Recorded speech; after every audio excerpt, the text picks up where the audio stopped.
네, 오늘 아침 데일리 브리핑에서는 정치, 사회, 문화 등 모든 이슈들을 보수적인 관점에서 짚어보는 시간을 갖는 그러한 날입니다. 전화에는 상법 전문 스티븐 김 변호사가 연결되어 있는데요. 안녕하십니까? 네, 안녕하세요. 반갑습니다. 네. 자, 이 조지 플로이드가 경찰의 과잉 진압으로 사망하게 한 경찰 쇼본에게 이 살인죄가 확정이 됐는데 이번 배심원 결정의 변호사로서 어떻게 생각을 하십니까? 배심원 결정의 잘잘못을 제가 얘기하고 싶지는 않고요. 네. 이제 저는 두 가지 이슈가 걱정인데요. 하나는 과연 공정한 배심원이 가능했었을까라는 생각입니다. 네. 데모가 계속되고 있었고 또 바로 며칠 전에 미네소타에서 한 10마일인가 떨어진 곳에서 똑같은 경찰 총기 사고가 나서 흑인이 이제 죽는 경우가 일어났고 또 하원 의원 맥신 워러가 만약에 무죄 혐의가 무죄로 판결되면은 데모를 하고 극렬하게 데모를 해야 된다라는 말도 했고, 네. 이런 모든 것을 보면은 이 배심원들의 심적 부담과 걱정과 두려움이 어마어마했을 것으로 생각합니다.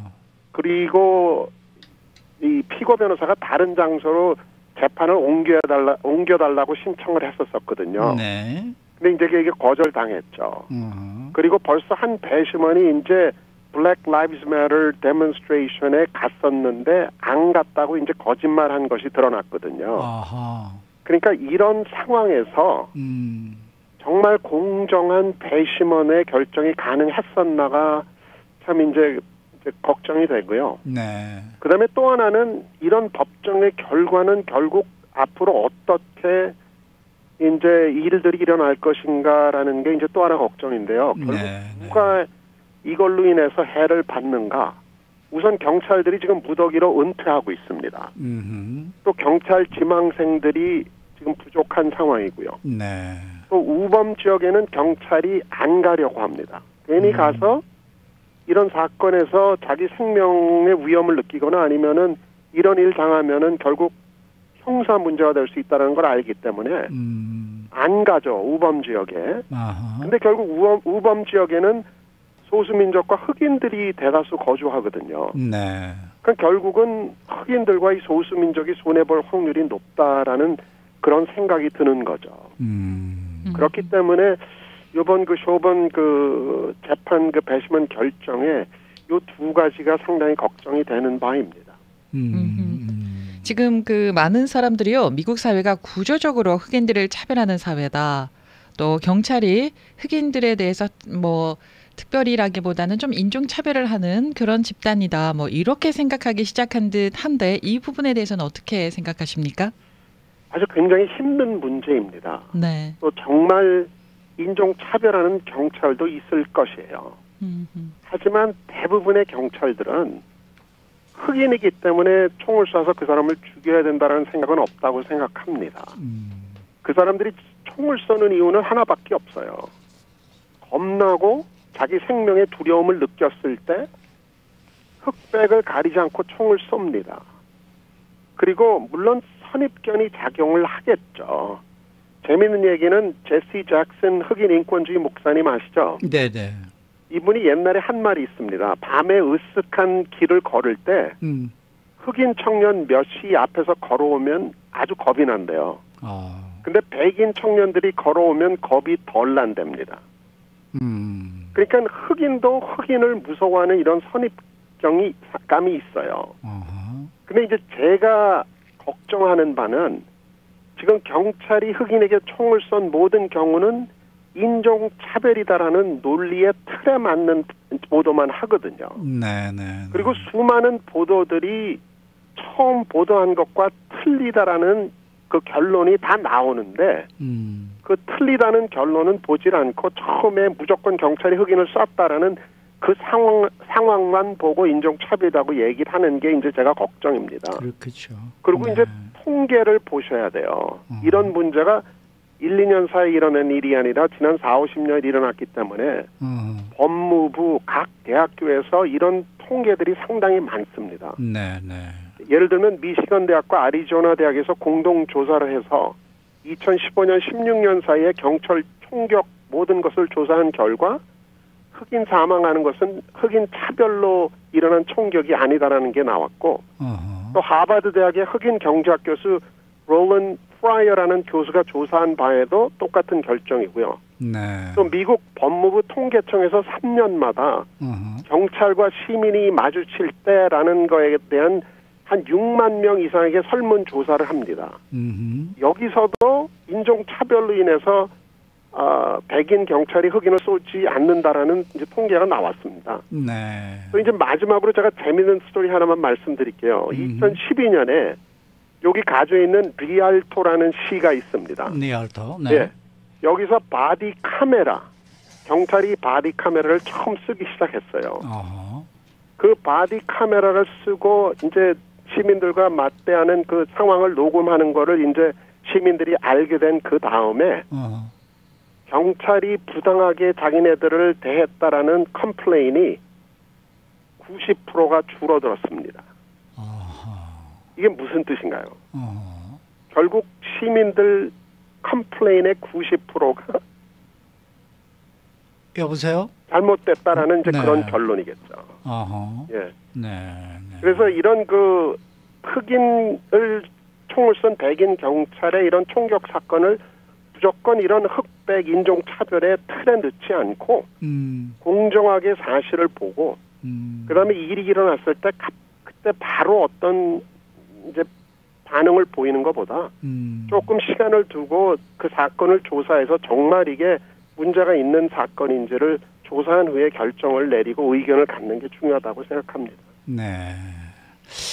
제가 우리 김 변호사님을 지금 조금 아까 소개를 해드릴 때 이제 보수적인 관점에서 짚어보는 시간을 갖겠습니다라고 말씀을 드렸습니다만은 지금 미국뿐만 아니라 한국을 비롯해서 이 전 세계의 민주주의 나라의 국민들이 지금 진보와 보수로 아주 정반대로 두 grup으로 완전히 나뉘어지고 있는 그런 상황 아니겠습니까? 그렇습니다. 변호사님은 그 왜 똑같은 상황을 보고 사람들이 왜 정반대로 이렇게 나눠진다고 생각하십니까? 진보와 보수.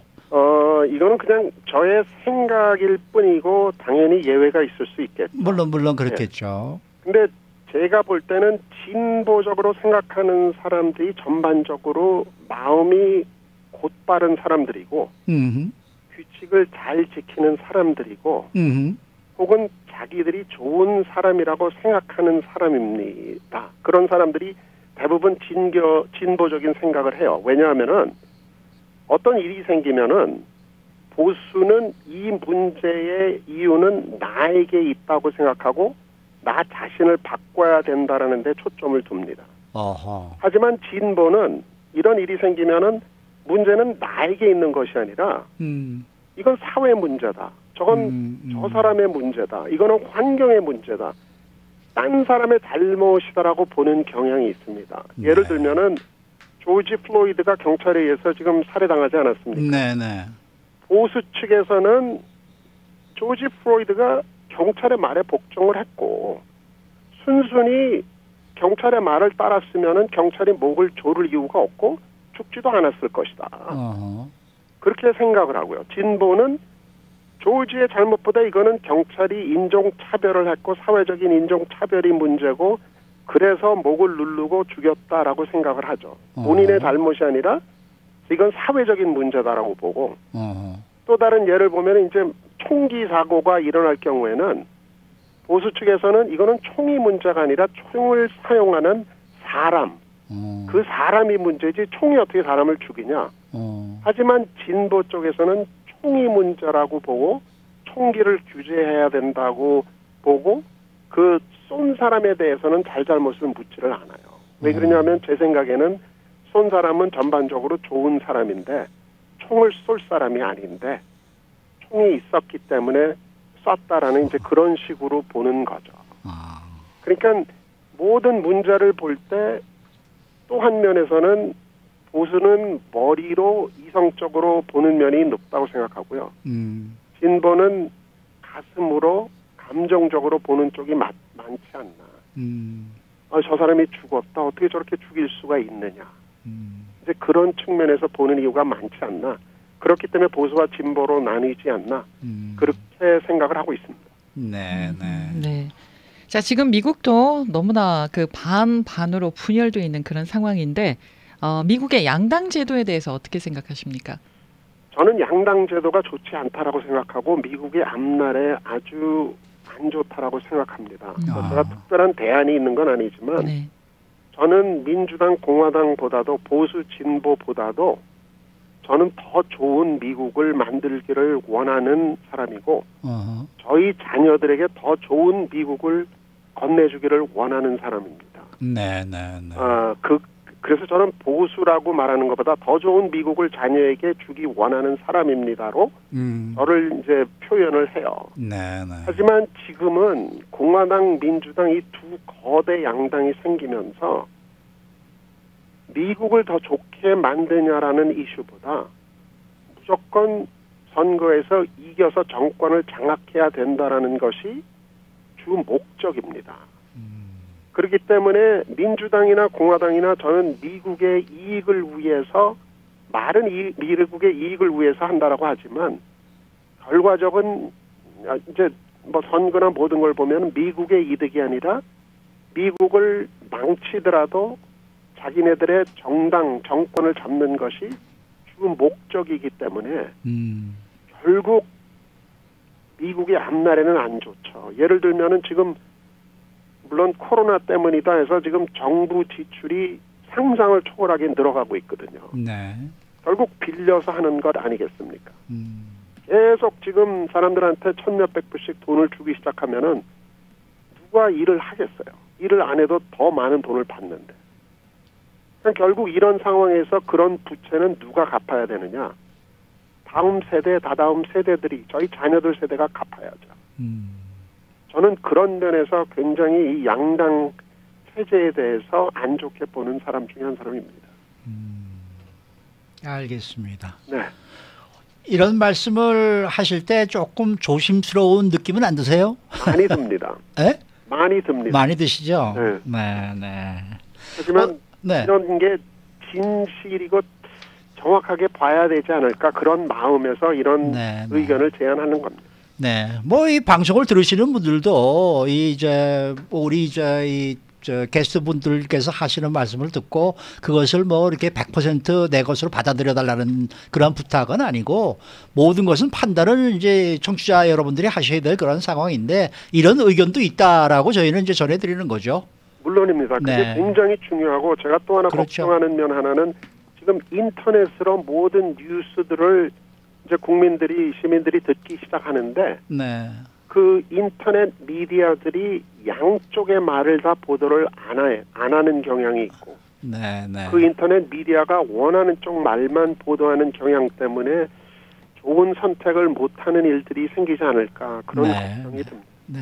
오늘 말씀 대단히 감사합니다. 네, 감사합니다. 네, 지금까지 상법 전문 스티븐 김 변호사와 함께했습니다.